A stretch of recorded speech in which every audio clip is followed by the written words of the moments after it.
मैं आम आदमी पार्टी से ही शुरुआत करूंगी। सिद्धार्थ जी, सर आप बेशक से जीते हैं, बहुत बहुत बधाई आप लोगों को। कारण क्या बड़े रहे, और इसी में यह भी बताइएगा कि आपके जो नामी चर्चित चेहरे थे, आपके जो मंत्री थे, उनकी विधानसभा में बहुत अच्छा कुछ नहीं आया।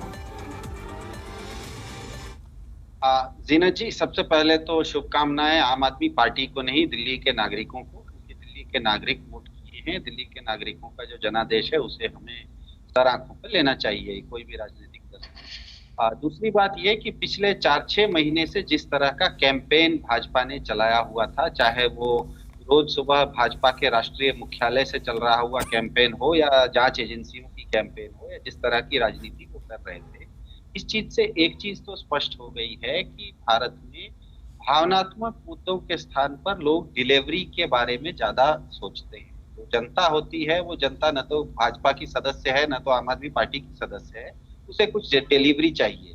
तो अमूर्त बनाम ठोस के बीच में ये चुनाव हुआ था कि भाजपा कुछ अमूर्त चीजों को लोगों के सामने ला रही थी, आम आदमी पार्टी अपने रचनात्मक एजेंडा के साथ आ रही थी, और लोगों ने रचनात्मक एजेंडा को पसंद किया है।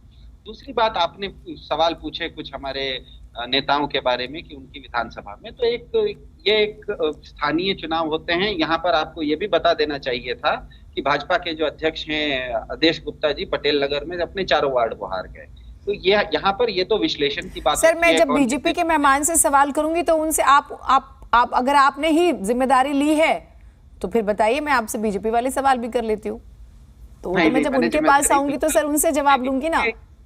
मैं तो अभी आपसे, आपके बड़े चेहरे जो हैं वो चुनाव अगर हार गए सर, क्योंकि आप लोग मंथन तो करेंगे ना सर। एक मिनट, यहाँ पे बड़े चेहरे हमने, देखिए ये पूरा का पूरा कैंपेन आप अगर देखिए तो पहले दिन से, ये चुनाव 6 महीने 8 महीने पहले होने थे, उस समय से ही हम लोग कूड़ों के पहाड़ के बारे में बात कर रहे थे।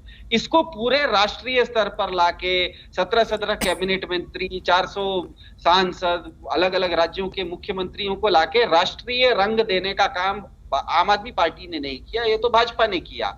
जब राष्ट्रीय रंग देने के बावजूद आप भावनात्मक मुद्दों पर लोगों का वोट नहीं प्राप्त कर सकते, जनता का जो जनादेश है वो डिलीवरी के ऊपर है, तो मेरा यहाँ पर एक छोटा सा निवेदन, ये तो मैंने शुरुआत इसलिए की क्योंकि आपका सवाल था, लेकिन मुख्य मुद्दा यह है जीनत जी कि भारत के संविधान के अनुसार चुनाव से पहले राजनीतिक दल अपने अपने एजेंडा को लेके भले लोगों के सामने एजेंडा लेके जाएं, लेकिन जैसे ही चुनाव संपन्न होते हैं, अगले 5 साल तक जो बॉडी बनती है, जो इकाई बनती है, वो जनप्रतिनिधियों की इकाई है। तो सबसे पहले मैं भाजपा के टिकट पर जो 104 पार्षद जीत के आए हैं उनको भी शुभकामना देता हूं, 134 आम आदमी पार्टी के पार्षदों को भी शुभकामनाएं, कांग्रेस और अन्य लोगों को भी शुभकामनाएं। सर अभी ये ज्यादा बड़ा दिल आप दिखा रहे हैं, सुनिए तो सही। ये कैंपेनिंग नहीं सुनिए ना सर, ये कैंपेनिंग मोड भी खत्म हो गया है, बधाई वाला भी ठीक है।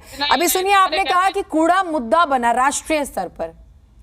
गौतम गंभीर, उनकी लोकसभा का रिपोर्ट कार्ड रख देती हूं आपके सामने, जो ये कह रहा है कि कूड़ा मुद्दा नहीं बना। यहां पर कितने वार्ड्स हैं? 36 पूर्वी दिल्ली में बीजेपी 22 वार्ड जीत गई है सर, 11 आम आदमी पार्टी, 3 कांग्रेस। यदि कूड़ा मुद्दा होता और गाजीपुर लैंडफिल साइट ही गए थे मुख्यमंत्री, तो ये 22 नहीं आते शायद 36 में से। तो जीनत जी, आपका कहना है कि पिछले बार से जो भाजपा ये चुनाव जीत गई, ये कह रहे हैं क्या, या आम आदमी पार्टी ये चुनाव हार गई? 80 सीट का घाटा भाजपा को हुआ है, 80 सीट का लाभ आम आदमी पार्टी को हुआ। इसीलिए मैं देखिए, आज के दिन हमारे मुख्यमंत्री जी ने भी जो स्टैंड लिया है ना, मैं उस वाक्य को पूरा कर देता हूं। सर मैंने जो आपसे पूछा, आप उसी पे रहिए ना, आप उसी पे रहिए ना। नहीं, मैं अपनी बात भी तो कहूंगा सर। मुख्यमंत्री ने जो कहा वो हमने सुना, जीत के कारणों पे बात हो रही है, हम पूरे दिन चर्चा की है सर हमने। जीनत जी, ये कोई अदालत नहीं है सर, अदालत नहीं। एक सेकंड सर, आप अगर मुझे कहेंगे अपनी बात कहने के लिए तो मैं आपकी बात का भी जवाब दूंगा। सिद्धार्थ जी, मैं आपसे ये कह रही हूँ, सिद्धार्थ जी मैं सुन तो लीजिए सर, मैंने आपको शुरू में मुबारकबाद दी, मैं जो आपसे कह रही हूँ सुन तो लीजिए आप।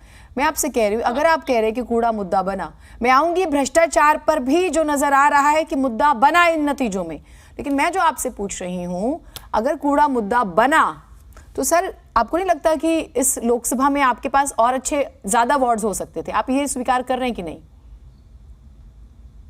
देखिए, चुनाव कौन कितने मत से जीता है, हारा है, ये तो विश्लेषण की बात है, लेकिन जनादेश जो आज है वो बिल्कुल स्पष्ट है कि 15 साल से भाजपा के हाथ में जो एमसीडी थी, दिल्ली की जनता ने पूरे स्पष्ट बहुमत से वो जनादेश भाजपा के हाथ से खींच लिया है। इसके बावजूद आम आदमी पार्टी की तरफ से हम ये कह रहे हैं कि जो 250 पार्षद बने हैं, उनके ऊपर बहुत बड़ी जिम्मेदारी दिल्ली के नागरिकों ने दी है कि कल सुबह से ही कूड़ा साफ किया जाए, नगर पालिका के काम ठीक से किए जाएं, चाहे वो घर के सामने पड़े हुए कूड़े हों, कूड़े के पहाड़। ठीक है, मैं एक बार बाकी मेहमानों को ले आऊं। ठीक है।